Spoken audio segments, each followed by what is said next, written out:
అమ్మా రాజేశ్వరి, ఏమిటదయ్యా? ఒక్కసారి బయటికి రామ్మా. రామ్మా. ఇంత అర్ధరాత్రి పూట ఏం పని అన్నయ్యా? మంచి పనులైతే పగటిపూట, యాదవ పనులైతే రేత్రిపూటే కదమ్మా చెయ్యాలి. వెదవ పనేమిటి? నిన్ను చంపడం యాదవ పనే కదా అక్క. నన్ను చంపడం ఏమిట్రా? మరి ఈ ఆస్తి అంతా మాకు దక్కాలి అంటే నిన్ను చంపాలి కదమ్మా. బావగారు పోయాక బెంగతో నువ్వు పోతావు అనుకున్నాం. పోలే. కొడుకు పిచ్చోడయ్యాక బెంగెట్టుకు పోతావు అనుకున్నాం. అప్పుడు పోలేదు. పైగా నువ్వు వాడికి పెళ్లి చేసావు. ముందు చూపుతో మేము వాడికి పిల్లలు పుట్టకుండా ఆపరేషన్ చేయించాం కాబట్టి సరిపోయింది. లేకపోతే ఆస్తి మొత్తం ఆరు తన్నుకుపోయేవాడు. ఏమిటి?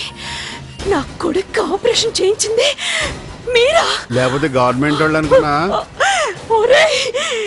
తోడబుట్టిన వాళ్ళని నమ్మితే ఎంత ద్రోహం చేస్తారు? నమ్మితేనే కదా ఏదైనా చేయగలిగేది. మామూలుగా అయితే నిన్ను కొంతకాలం బతకనిచ్చేవాళ్ళమే, కానీ నీ కోడలికి పెళ్లి చేసి పంపించావు కదా, అదే నీ సావును ముందుకు తీసుకొచ్చేసింది. కోడలు వేరే వాడితో లేచిపోయిందని అది తట్టుకోలేక నువ్వు ఆత్మహత్య చేసుకున్నావని జనాన్ని నమ్మించడానికి మాకు ఇంతకంటే గోల్డెన్ ఛాన్స్ రాదు. అందుకనే ఈ రోజు ఈ ప్రోగ్రాం పెట్టాం. నన్నేం చెయ్యొద్దురా, కావాలంటే ఆస్తి మొత్తం మీకు రాసిచ్చేస్తాను.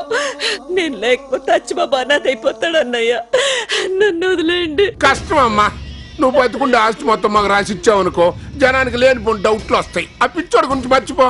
ముచ్చోడికి పడేసినట్టు తలకు మొత్తం పడేస్తుంటావు. దయచేసి మా కోసం చచ్చిపోక్క.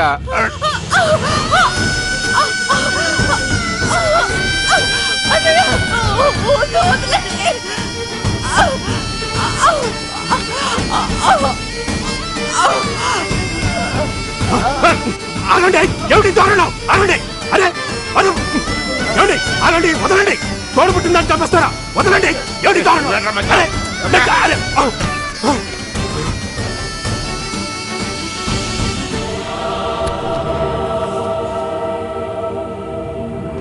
అలా మీ అమ్మగారిని దారుణంగా చంపి ఊరి జనం ముందు ఆత్మహత్య చేసుకుందని నమ్మించారు.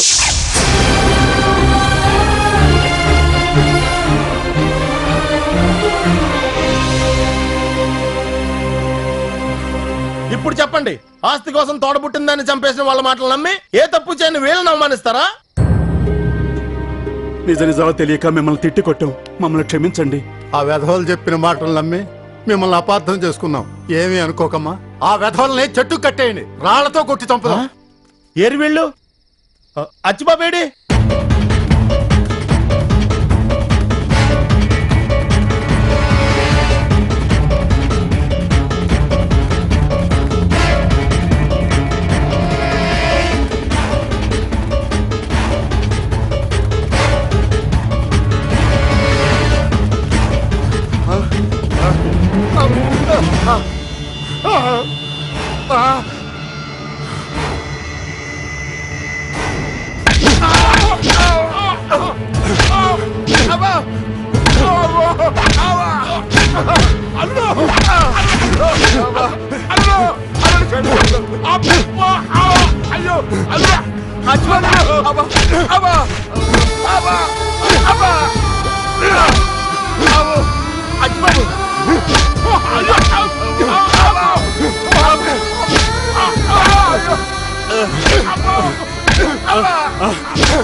బాబు, వాళ్ళని చెప్పి మీరు నేరస్తులు కావద్దు.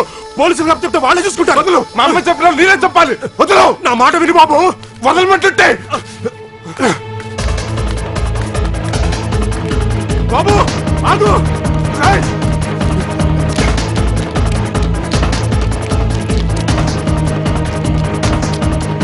బాబు,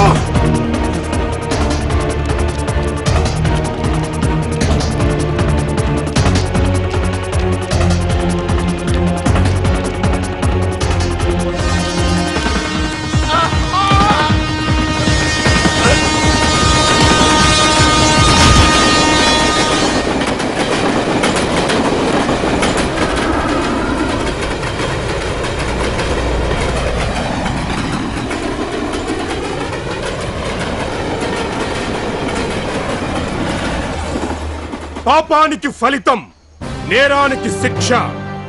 నేరస్తులు చట్టం నుంచి తప్పించుకోగలరేమో కానీ దేవుని దృష్టి నుంచి తప్పించుకోలేరు. Be careful friends.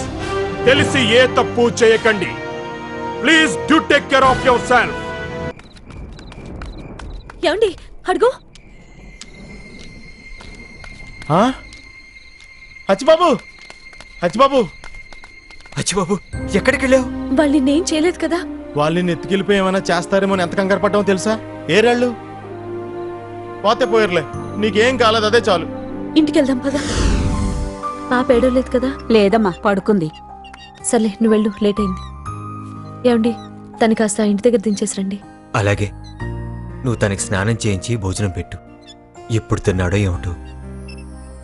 రా.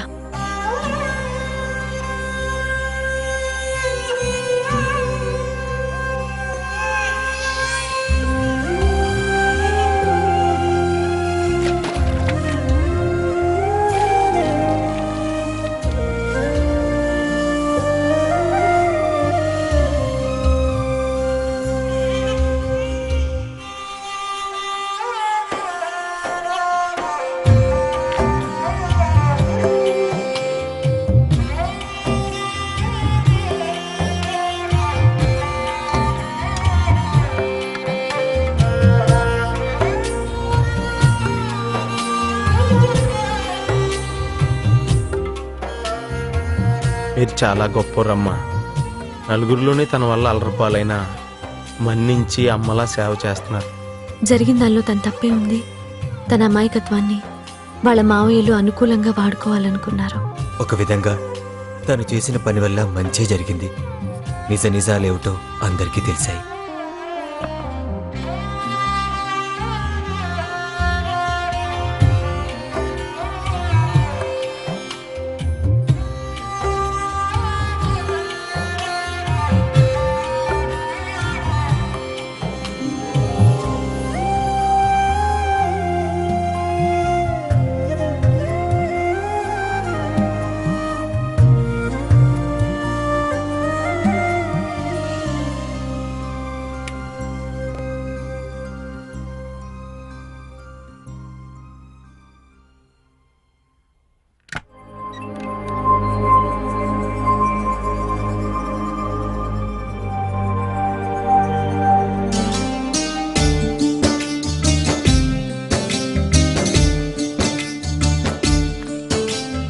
సుబ్బు, సుబ్బు, అబ్బా ఇప్పుడే కదా పడుకున్నాను, మళ్ళీ ఏంటి? చెప్తా పద. అమ్మో, అయ్య బాబాయ్, ఈ టైంలో ఎక్కడికండి? మనూరు. ఇదే కదా మన ఊరు? ఇది మన ఊరు కాదు, మన ఊరు ఆత్రేయపురం. అయ్య బాబాయ్, మళ్ళీ ఇప్పుడు అక్కడికి ఎందుకండి? మన ఇల్లు, పొలాలు, మిల్లు అన్ని చూసుకోవాలిగా. అచ్చిబాబు, నువ్వు మామూలుగా మాట్లాడుతున్నావేంటి? నేను ఇప్పుడు పిచ్చివాడిని కాదు. నిజమా? అవును, మొన్న జరిగిన యాక్సిడెంట్ తో నేను మామూలు మనిషిని అయ్యాను. అయ్య బాబోయ్, ఎంత సుమ్మా చెప్పారా నా బంగారు కొండ. చాలు, ఇంక నేను చచ్చిపోయినా పర్వాలేదు. ఈ విషయం గాయత్రి వాళ్ళకి తెలిస్తే ఎంత సంతోషపడతారో ఇప్పుడే చెప్పేస్తానే. వద్దు, వాళ్ళకి తెలియకూడదని ఇక్కడి నుంచి వెళ్ళిపోదాం అంటున్నాను. ఏ? ఇన్నాళ్ళు నన్ను ప్రేమగా చూసింది, అభిమానంగా ఆదరించింది నేను పిచ్చివాడినని. ఇప్పుడు నాకు పిచ్చి తగ్గిపోయిందని తెలిస్తే వాళ్ళు పొందే ఆనందం కంటే బాధ ఎక్కువగా ఉంటుంది. అదేంటి? ఎంత కాదనుకున్నా నేను గాయత్రికి మొదటి మొగుడిని.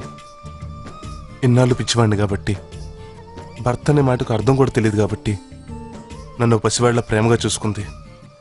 ఇప్పుడు నేను మామూలు మనిషిని అయ్యానని తెలిస్తే ఇదివరకట్లా తను నాతో ఉండలేదు, చూడలేదు. నాకు అన్యాయం చేశానని జీవితాంతం కుమిలిపోతూనే ఉంటుంది. శివాజీ కూడా ఇదివరకట్లా నాతో ఉండలేడు. జీవితాంతం వాళ్ళని ఇబ్బంది పెట్టే నిజం వాళ్ళకి ఎప్పటికీ తెలియకపోవటమే మంచిది. కానీ మనం కనిపించకపోతే వాళ్ళు చాలా బాధపడతారు. ముందు బాధపడతారు, తర్వాత అలవాటు పడిపోతారు. వాళ్ళని ఒకరినొకరు ప్రేమించుకున్నప్పుడు వాళ్ళ జీవితంలో నేను లేను.